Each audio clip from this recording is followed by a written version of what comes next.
Welcome to the final part of our Marseille journey. Today, we dive into the city's vibrant belly, its artistic soul, and the stunning coastal road that defines its modern spirit. We begin in Noailles, a sensory overload of scents and sounds. This daily market has been the pulse of the city for centuries. Historically home to the elite, today Noailles is a melting pot of cultures where the French national anthem was first sung by volunteers in 1792.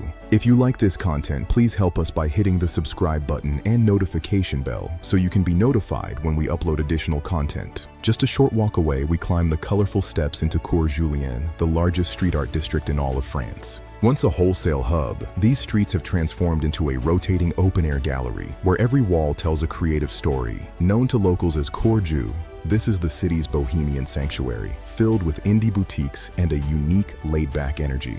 From the organic farmers markets to the diverse international cuisine, the flavors here are as varied as the art on the walls. Leaving the urban bustle behind, we head back towards the sea to find one of Marseille's most picturesque hidden gems. Welcome to the Vallon des Oeufs. This traditional fishing port feels like a time capsule village, hidden in plain sight within the city. Spanned by a majestic 19th century bridge, this cove was named after the oeuf grass, used by the original rope makers here. Dozens of colorful cabins and traditional wooden boats line the harbor, still used by local fishermen today. Overlooking the port entrance is a powerful monument honoring the heroes of the Orient, a symbol of victory and remembrance. For food lovers, this is a site of pilgrimage. There is no better place to experience the true, legendary flavor of Marseille's bouillabaisse. We end our journey with a stroll along the Corniche Kennedy, 3.7 kilometers of pure Mediterranean sunshine. Stretching for nearly 3 kilometers, this is home to the longest bench in the world, the perfect spot to watch the world go by.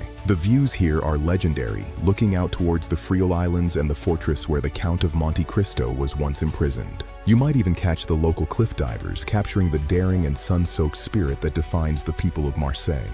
As our tour comes to an end, there's no better place to be than right here, as the Mediterranean sunset paints the sky.